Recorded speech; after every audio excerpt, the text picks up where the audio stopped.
어, 제가 예전에 기타를 배울 때 기타 배우면서 참 어려웠던 게 뭐냐 하면 기타 코드 처음에 잡는 게 어렵습니다. 그래서 기타 처음에 이 코드를 잡는데 코드 하나 잡는 게 얼마나 어려운지 모릅니다. 이 손가락에 그 손가락 하나하나마다 이게 손이 들어가지 않으면 기타 줄을 잡을 수가 없습니다. 그래서 하나하나 잡는 그 연습들, 이제 손에 어느 정도 힘이 생겨서 기타 줄을 잡게 되고 이렇게 조금씩 움직이게 되는데, 근데 이 기타를 치려고 하면 이게 문제가 뭐냐 하면 처음에 그렇게 뭐 한두 달은 치게 되는데 한 3주, 4주 정도 지나게 되면 손가락이 너무 아픕니다. 왜냐하면 이 기타 줄이 딱딱하잖아요. 그렇죠. 근데 그것을 꽉 눌러줘야 되니까 이 손가락의 이 손끝이 이게 우리가 단단한 것 같아도 기타 줄에 비하게 되면 이게 그렇게 단단하지 않습니다. 그래갖고 이 끝이 얼마나 아픈지 모릅니다. 여기서 정말 처음에 기타 칠 때 여기서 불이 나는 것 같아요. 그래갖고 이거 하려고 해서 이거 잡으면서 이걸 아픈데도 불구하고 막 열심히 잡습니다. 근데 이게 아플수록 이게 단단해진다라는 것처럼 정말로 이 손에 이 굳은 살이 배길 때까지 하게 되면 그 다음부터 어떻게 하냐면 아무리 잡아도 괜찮습니다. 우리가 신앙도 그런 것 같습니다. 하나님께서 때로는 우리에게 여러 가지 고난도 주시고 어려움도 주십니다.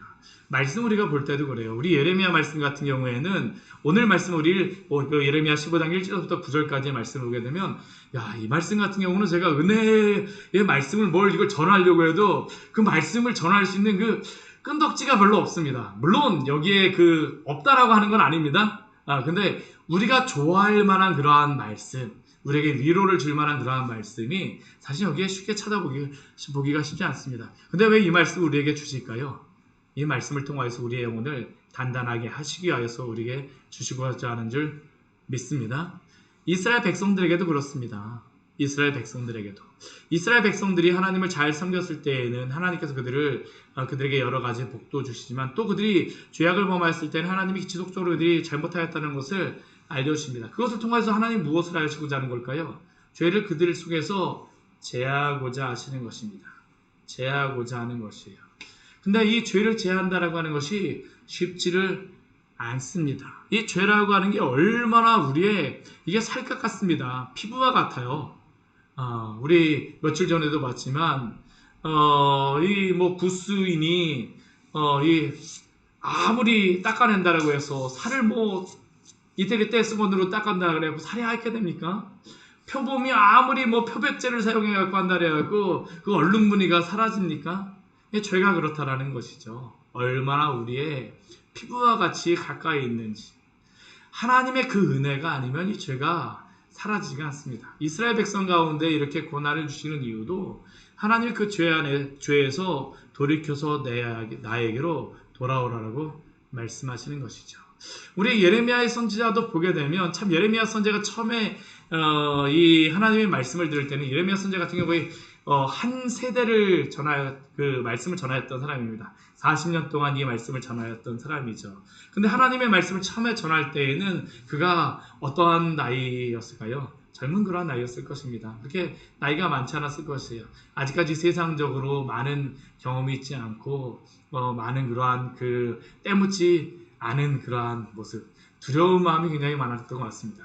그래서 하나님께서 예레미야를 세우시고 내가 너를 택하였다, 모태에서부터 너를 택정하여서 내가 불렀다라고 말씀을 하는데도 예레미야가 거기에 대한 반응이 무엇입니까? 나는 아이라 말할 줄을 알지 못하나이다. 두렵다라고 하는 게 바로 이 예레미야 선지자의 그러한 고백이었었죠. 그러나 하나님께서는 그에게 무엇이라고 말씀하시냐면 너는 아이라 말하지 말라라고 말씀하십니다. 그리고 그에게 뭐라고 말씀하시냐? 내가 너를 누구에게 보냈든지 너는 가며 내가 내게 무엇을 명령하든지 너는 말할지니라. 어리다라고 말하지 말고 내가 말하는 것을 가서 전하라는 겁니다.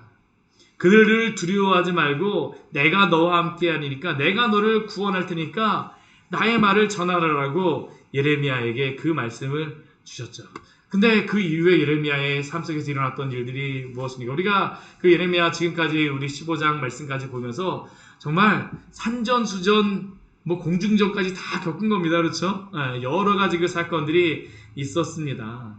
그리고 지금 이 말씀을 전할 때, 한 15장을 전할 때쯤에는 아마 그 중년을 넘은 그러한 시기였을 거라고 생각이 됩니다. 이제는 노련한 선지자가 되었죠. 온갖 어려움을 겪었습니다. 위협도 겪었습니다.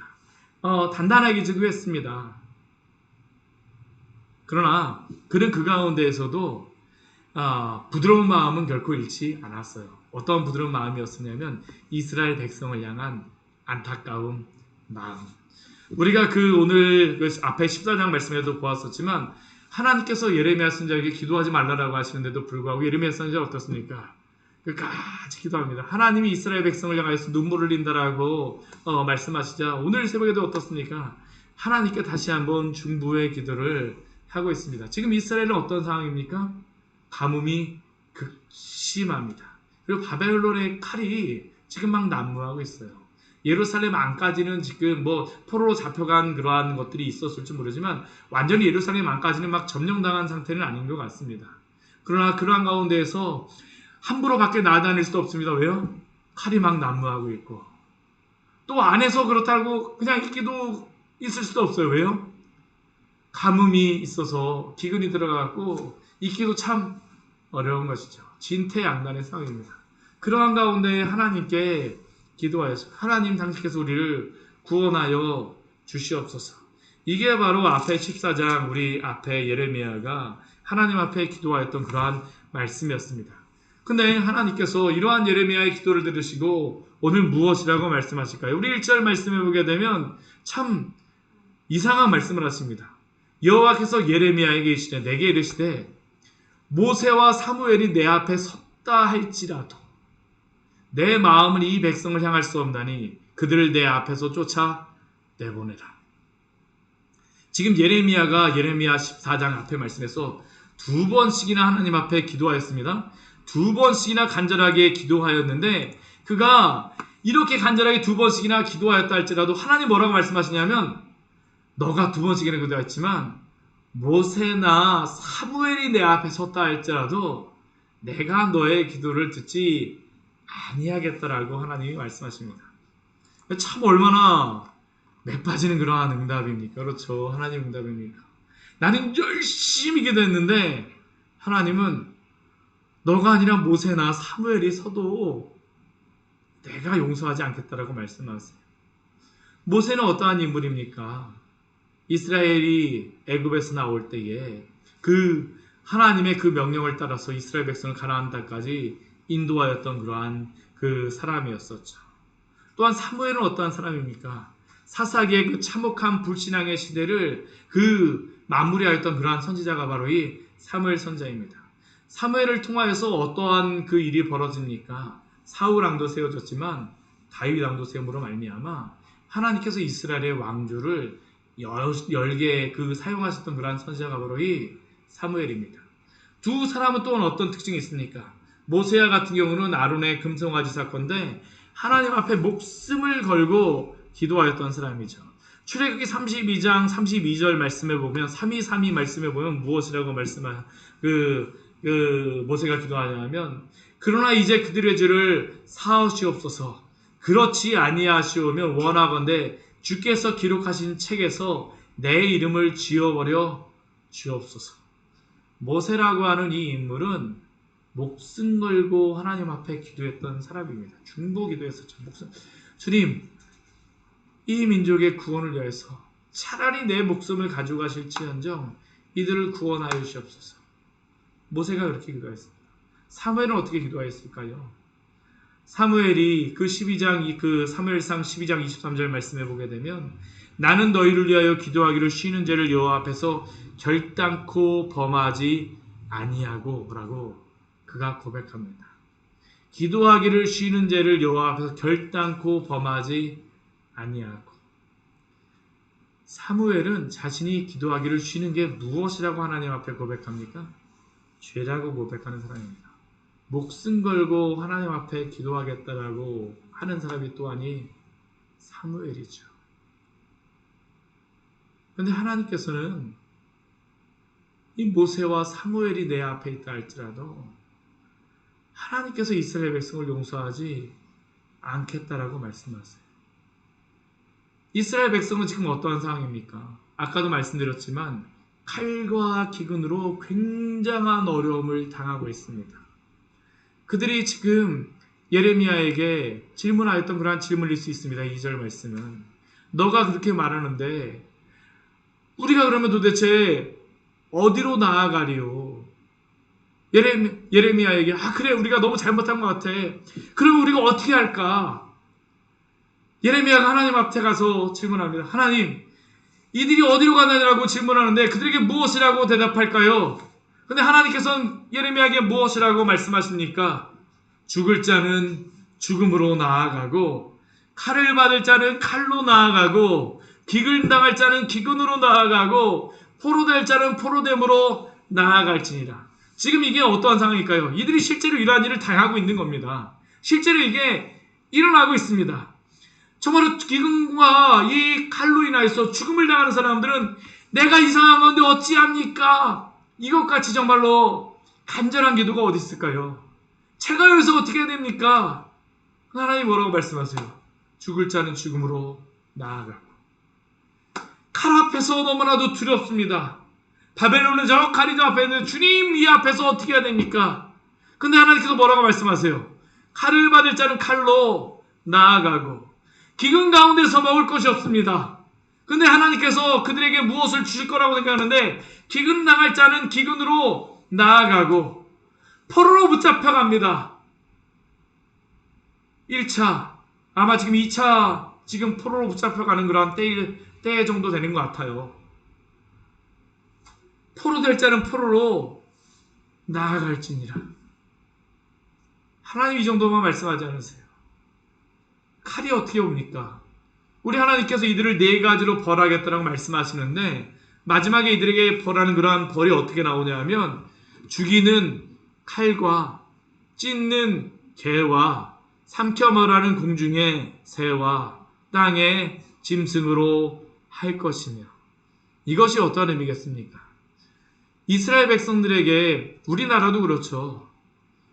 죽음을 좋은 그런 죽음이라고 우리가 그러한 장례에도 호상이라고 그러지 않습니까? 자손들이 잘 장례를 치러주고 또 주변의 사람들이 기뻐하고 장수하고 하는 그런 거 호상이라고 하는데 이스라엘 사람들도 그렇습니다. 죽음이 평안하게 돌아가는 것. 이들에게는 굉장한 큰 기쁨이며 소망입니다. 근데 그 죽음조차도 어떻게 나옵니까?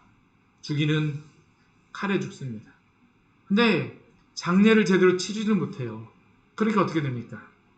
찌는 개가 와서 먹죠. 개만 와서 먹을까요? 삼켜 멸하는 공중에 새가 와서 쪼아 먹습니다. 마지막에 어떻게 합니까? 성도 다 무너졌습니다. 땅에 들짐승이 와서 이 시체를 함부로하는 것이죠. 바벨론이 한번 침략하고 난 다음에 어떻게 됐을까요? 처참한 광야였을 것입니다. 해골이 여기 굴러다니는 게 바로 이 시대의 모습이라고 할 수 있죠. 누구 하나 이걸 돌볼 사람이 없습니다. 하나님이 이렇게 심판하시겠다는 겁니다.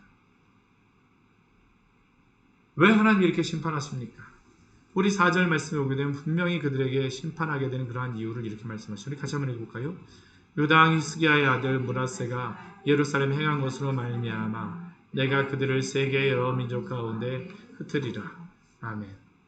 이 므낫세라고 하는 이 왕이 얼마나 큰 죄를 행하였던지 하나님께서 므낫세의 죄로 말미암아서 내가 그들을 흩으리라라고 말씀하십니다.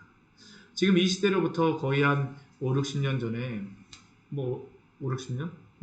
3, 40년 전에 있었던 그러한 왕이라고 할 수 있는데 이 므낫세 같은 경우는 히스기야의 아들이었습니다.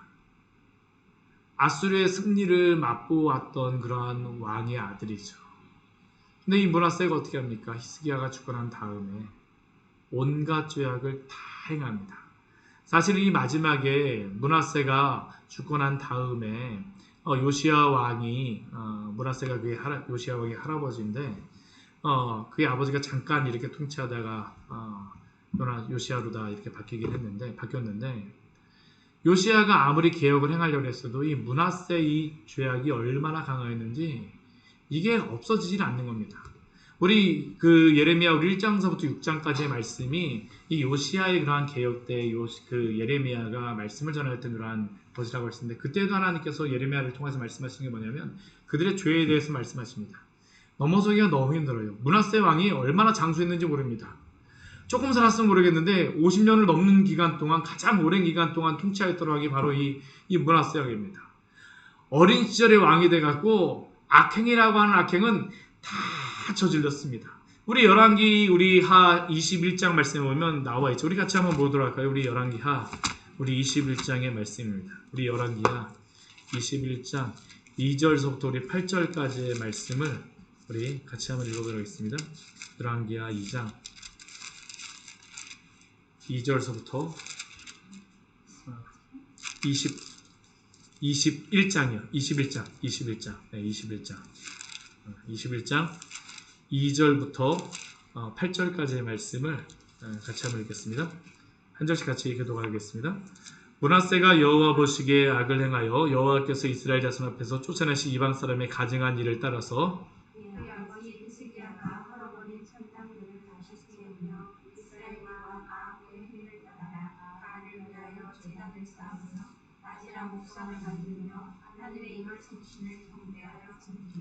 여호와께서 전에 이르시기를 내가 내 이름을 예루살렘에 두리라 하신 여호와의 성전에 제단을 쌓고 또 여호와의 성전 두 마당에 하늘의 1월 성신을 위하여 제단을 쌓았고 또 자기의 아들을 불 가운데로 지나게 하며 점치며 사수를 행하며 신접한 자와 박수를 신임하여 여호와께서 보시기에 악을 많이 행하여 그 진노를 일으켰으며 그 전하가 만든 아로색의 아세라 무상을 성전에 세웠더라.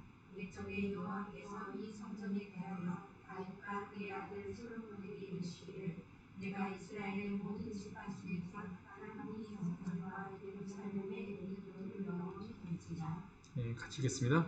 만일 이스라엘이 나의 모든 명령과 나의 종 모세가 명령한 모든 율법을 지켜 행하면 내가 그들로 다시는 그의 조상들에게 준 땅에서 떠나 유리하지 아니하게 하리라 하셨으나. 아멘.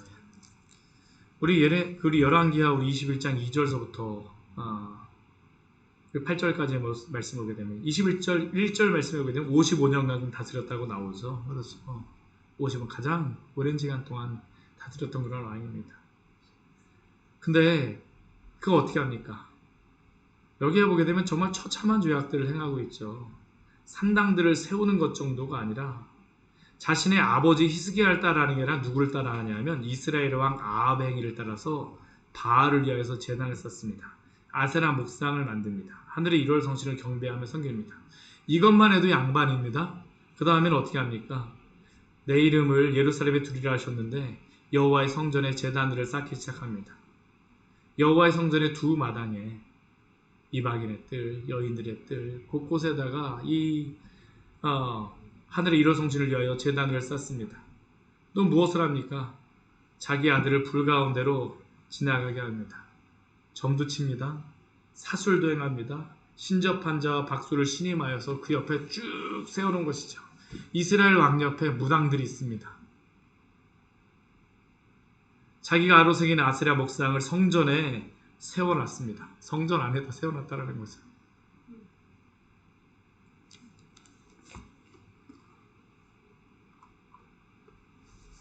이게 바로 므낫세가 행한 죄악입니다. 하나님 5절 말씀에 보면 질문하세요.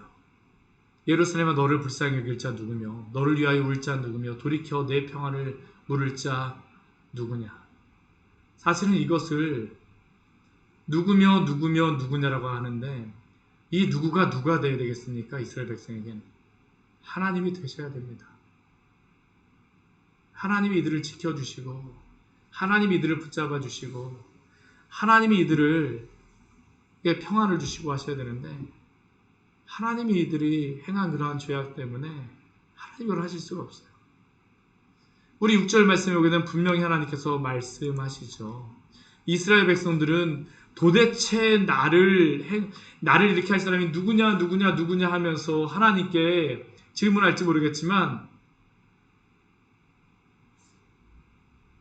그들은 하나님이 너무하신다고 생각할지 모르겠지만 하나님이 그들을 버렸다라고 그들이 생각할지 모르겠지만 실질적으로 버린 사람들은 누구입니까? 이스라엘 백성들입니다. 우리 6절 말씀에 보면 하나님이 뭐라고 말씀하세요? 내가 나를 버렸고 내게서 물러갔으므로. 하나님이 이들을 버리신 것이 아니라 이들이 하나님을 버리고 물러갔습니다. 하나님께서는 날마다 버림당하신 분이라는 것이죠. 이 세상의 모든 만물을 창조하시고 영광 받으시고 예배 받으시기 합당하신 그 하나님께서 이들에게 구걸하시는 하나님이 되었습니다. 예레미야를 보내서 이렇게 말하는 것은 무엇일까요?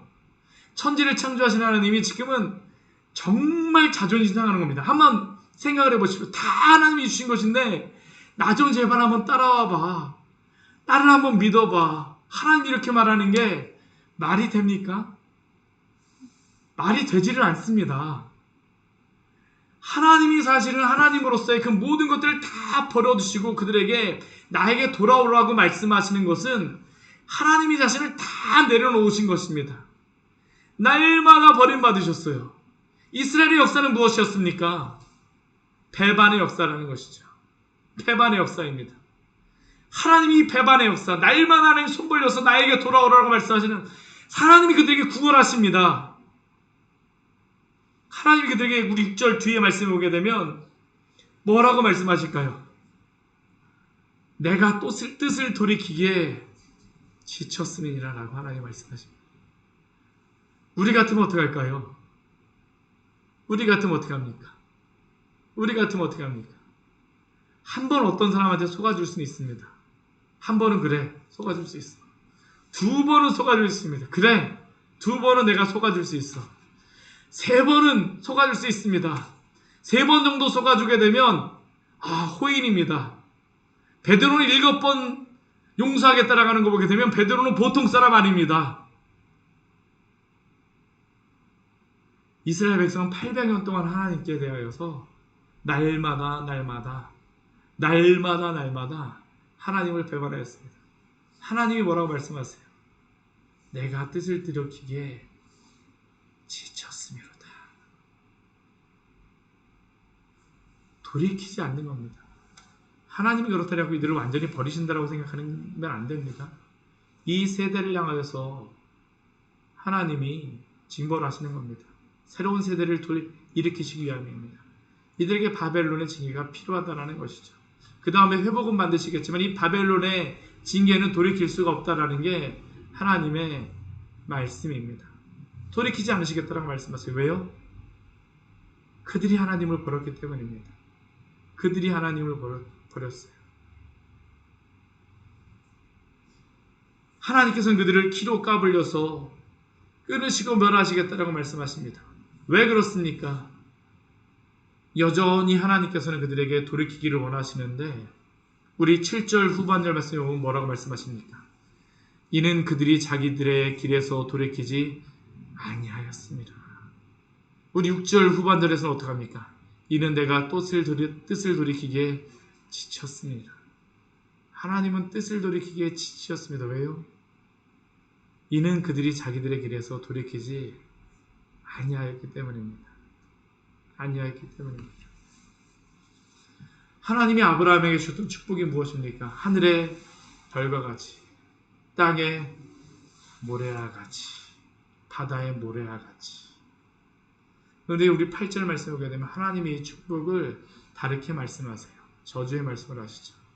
그들의 과부가 내 앞에서 바다의 모래보다 더 많아졌느니라. 이들에게 내리실 심판이라는 겁니다. 놀람과 두려움이 그들에게 갑자기 닥치게 되었으며 9절 말씀에 오게 되면 이스라엘 백성에게는 7을 낳은 여인은 어떠한 여인입니까? 굉장히 복받은 여인입니다. 많은 자녀를 낳았기 때문에. 그들이 아세라를 왜 섬깁니까? 많은 자녀를 달라라고 하는 것이. 7을 낳았으니 사람들에게 얼마나 부러움을 받는 여인이었을까요? 근데 지금 어떠한 여인입니까? 쇠약하여 기절하게 되었습니다. 왜요? 그 자녀 한 명 한 명이 죽어가는 모습을 소식을 듣는 겁니다. 한 자녀가 죽었다는데 며칠 있다가 또 다른 자녀가 죽었다라고 소식을 듣습니다. 또 다른 자녀가 죽었다는 소식을 듣습니다. 기절하여 쇠약하게 되었다. 그 남은 자는 그들의 대적에 칼에 붙이리라라고 하나님께서 말씀하시죠. 하나님의 징계가 혹독합니다. 저는 이 예레미야의 말씀을 보면서 오늘 새벽에도 잠깐 나눴었지만 저는 이 예레미야 시대가 바로 오늘 우리 시대의 모습이라고 생각을 합니다. 전 세계적인 가뭄. 제가 말씀드렸지만 남미 지역에 오늘은 40도까지 올라갔다 그러더라고요. 한겨울에 40도까지 올라가는 게 말이 되지 않습니다. 지금 미국에도 또 산에 불이 붙어가고 꺼지질 않는다라고 합니다. 가뭄이 지금 전 세계적으로 한쪽에서 막 들고 있죠. 전쟁이 그치질 않습니다. 우크라이나하고 러시아하고 전쟁이 뭐 한 1년만 하면 어느 정도만 하면 마무리될 것이다. 될 것이다 그랬었는데 지금 어떻습니까? 폴란드까지 전쟁이 넘어갈 수 있다는 그런 이야기가 지금 뉴스에서 나오고 있죠. 전 세계적인 가뭄과 기근의 문제, 여러 곳에서 전쟁이 벌어져 칼의 그러한 재앙들이 이 전 세계에 임하고 있습니다. 근데 그것은 우리나라에도 저는 지금 임하고 있지 않습니까? 우리가 계속적으로 뉴스에서 보는 소식이 무엇입니까? 어떠한 청년이 칼로 어떤 사람을 찌르고 죽였다라는 것이 벌어졌죠. 근데 참 이게 안타까운 것이 무엇이냐면 칼로 사람을 찌르고 죽이는 것이 자랑처럼 되어버렸습니다. 유행이 되어버렸습니다. 자신이 사이코패스고 정신적인 문제가 있다라고 자랑스럽게 이야기합니다. 그리고 사람에게 칼을 들이댑니다. 흡사 창세기 4장에 람에게 청년을 죽이고 나서 가인을 위하여는 벌이 7배일진데 라멕을 위하여는 벌이 77배다라고 그가 외칩니다. 이것은 무엇일까요? 얼마나 그 죄악이 처참한가를 이야기하는 겁니다. 가인은 하나님 앞에 그 자신의 동생을 죽였을 때에 하나님 제발 저에게 그러한 다른 사람들 해하지 않게 해달라고 부끄러운 마음이라도 있었습니다. 라멕이라고 하는 인물은 어떻습니까? 내가 그 두 여인 앞에서 내가 이렇게 죽였다라고 자랑하는 겁니다. 칼춤을 추고 있는 겁니다. 하나님이 살아계시면 나에게 77배 하면 벌해보십시오. 이게 바로 라멕의 외침이었습니다. 근데 그게 오늘 우리 시대에 지금 발생하고 있는 겁니다. 도대체 어디서부터 이러한 문제가 발생한 겁니까? 저는 근본적인 문제는 하나님으로부터 이 시대가 떠났기 때문이라고 생각을 합니다. 이전에도 물론 이러한 일들이 일어나기도 했지만 이전에 연쇄살인 사건이 발생하기도 하였었습니다. 그러나 이렇게 사람들 앞에서 내가 사람을 죽이겠다라고 예고를 하고 칼을 들이대고 이게 막 유행이 돼갖고 살인을 벌이고 칼을 찌르는 일들은 우리가 지금 있었습니까? 사실은 들어본 적이 없는 일들이 지금 일어나고 있는 겁니다. 우리나라에. 동시다발적으로 벌어지고 있습니다. 적어도 자신의 죄에 대해서는 부끄러워하였으나 밤에 다른 사람들의 눈을 피해서 누가 볼까 두려워서 자신의 죄에 대해서 부끄러워하는 마음을 가졌으나 이제는 그것이 너무나도 당당한 시대가 되었습니다. 10계명의 모든 계명이 다 무너졌습니다. 한번 잘 보십시오. 더 이상 부모를 공경하지 않는 것은 죄도 아닙니다. 이제 살인을 행하는 것도 자랑스러워합니다. 간음도 더 이상 죄가 아닙니다. 오히려 간음을 하고 나서 더 자랑스럽게 하죠. 간음을 행한 자가 만약 그 부인이나 남편이 거기에 대해서 증거를 하겠다고 해갖고 만약 녹음이나 사진을 찍으면 뭐라고 합니까? 개인정보법 위반했다라고 해갖고 오히려 잡아가죠. 왜 내 자유인데 참견하냐라고 주장합니다. 당당합니다. 동성애자들이 때를 지어서 축제를 백주배낮에 벌이고 있습니다. 학교에서도 동성애자를 차별하지 말라라고 가르칩니다.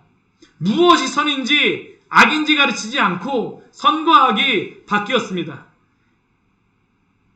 이제는 심지어는 가정에서조차 자녀를 혼내지도 못합니다.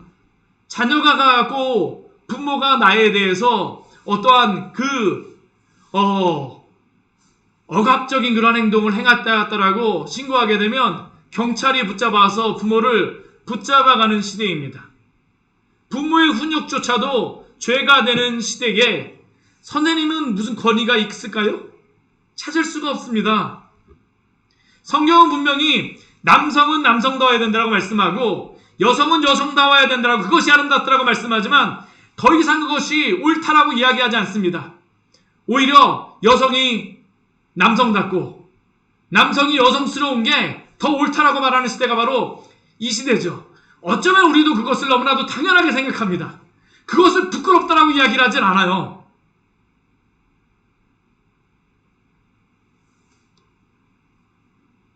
심지어 정통 교회에서조차도 바른 교회들이조차 바른 교회라고 말하지 못하는 시대가 또한 이 시대입니다. 인간의 문화와 유행으로 판단하며 오히려 하나님의 말씀조차 판단받습니다. 많은 사람들이 왜 그렇게 많이 이단으로 갈까요? 물론 상처를 받아서도 그렇지만 많은 이유 중에 한 가지가 뭐냐면 그 말씀이 내 마음에 맞지 않기 때문입니다. 무엇이 문제입니까? 성경 우리에게 한 가지를 말합니다. 하나님으로부터 떠났다는 겁니다. 우리는 하나님으로부터 떠났습니다. 오늘 이 시대의 죄악이 이전에도 분명히 있었을지 모르지만 이렇게 진리가 총체적으로 짓밟혀지면서 양심의 법마저도 무시당하며 부끄러워하지 않았던 이 시대가 사실은 거의 찾아볼 수가 없어요. 철저하게 이렇게 십계명에 무너진 때가 없었습니다. 부끄러워하지조차 않았던 때는 사실 없었습니다. 이것이 전지구적으로 발생하고 있습니다. 저는 개인적으로 이러한 것들을 생각해 볼 때 예수님이 내일 당장 오시지 않는 게 저는 이상하다고 생각을 해요. 솔직히 제가 기도하다 보면 우리는 이 시대에 그렇다면 어떻게 살아가고 있습니까? 우리는 어떻게 살아가고 있습니까? 오늘 하나님께서는 이스라엘 백성에게 예레미야에게 분명히 심판을 선언하셨습니다. 예레미야에게 이렇게 심판이 있을 것이라고 말씀하십니다. 그러나 그럼에도 불구하고 성도는 끝까지 기도해야 될 줄 믿습니다. 우리가 이 예레미야 말씀을 보게 되면 우리가 분명히 기억해야 될 것은 무엇이냐면요. 하나님 기도하지 말라라고 하는데 예레미야는 어떻게 할까요? 끝까지 기도합니다. 목숨 걸고 기도합니다. 왜 그렇습니까? 구원은 철저하게 하나님께 속한 것이기 때문입니다. 구원은 은혜입니다. 아무리 큰 죄를 범한 자라 할지라도 용서받지 못할 죄인이 없고 또한 아무리 스스로 의롭다 스스로 한 자라 할지라도 죄인이 아닌 사람은 또한 하나님 앞에서 없습니다. 우리는 오직 은혜로만 구원을 받는 줄 믿습니다. 오늘 우리 교회가 가장 시급하게 기도해야 될 제목이 무엇이겠습니까? 오늘 이 시대를 향하여서 회개하며 기도하는 것이 아니겠습니까? 칼과 기근이 임하였다라고 하는데 저는 이 말씀 오늘 우리에게 주시냐 많은 교회들이 이 말씀을 올 것 같은데요. 저는 교회 목사님들이 다 이것을 같이 보셨으면 좋겠어요. 우리나라에서 정말 칼과 기근으로 망하고 있습니다. 예레미야 이 사건이 지금 일어나고 있는 겁니다. 칼과 기근으로. 우리가 이러한 시대에 회개하며 간구해야 됩니다. 하나님밖에 없습니다. 또한 무엇보다도 하나님의 이 말씀의 진리를 끝까지 잘 간수해야 될 줄 믿습니다. 마지막 시대는 진리가 무너지는 시대입니다. 선과 악이 바뀌어 버립니다. 또한 하나님을 향한 사랑이 식어지는 시대이며 우리의 형제 자매를 향한 사랑이 식어지는 시대입니다. 하나님을 향한 그러한 그 사랑이 식어지기에 모이기를 패하는 시대가 될 것이라고 또한 우리에게 말씀하십니다.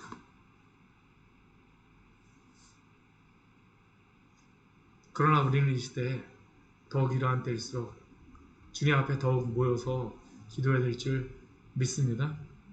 이러한 때일수록 우리는 더욱더 사랑해야 될 줄 믿습니다. 하나님을 사랑해야 될 줄 믿습니다. 우리의 이웃과 지체를 사랑해야 될 줄 믿습니다.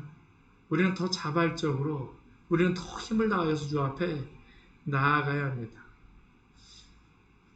주의 바른 진리를 잘 간수하며 주 앞에 끝까지 기도하는 교회와 성도, 이게 바로 오늘 우리에게 주신 사명인 줄 믿습니다. 이러한 교회와 성도가 많아지게 되면 저는 한국교회가 단단해질 거라고 생각을 합니다. 이게 딱딱해진다는 게 아니라 그 믿음이 단단해져서 정말로 그 믿음이 오히려 성장할 거라고 생각합니다. 어쩌면 이 시대 참 어려운 시대입니다. 그러나 하나님께서 이 시대에 우리에게 기도하고 말씀을 일어나게 하시면 또 이 위기를 이겨냈던 교회는 얼마나 큰 일들을 감당할 수 있을까요? 또 그러한 소망을 우리가 갖고 같이 기도하기를 원합니다. 주여 우리를 긍휼히 여기시고 불쌍히 여겨 주시옵소서. 주를 찾는 부흥을 우리에게 허락하여 주시옵소서.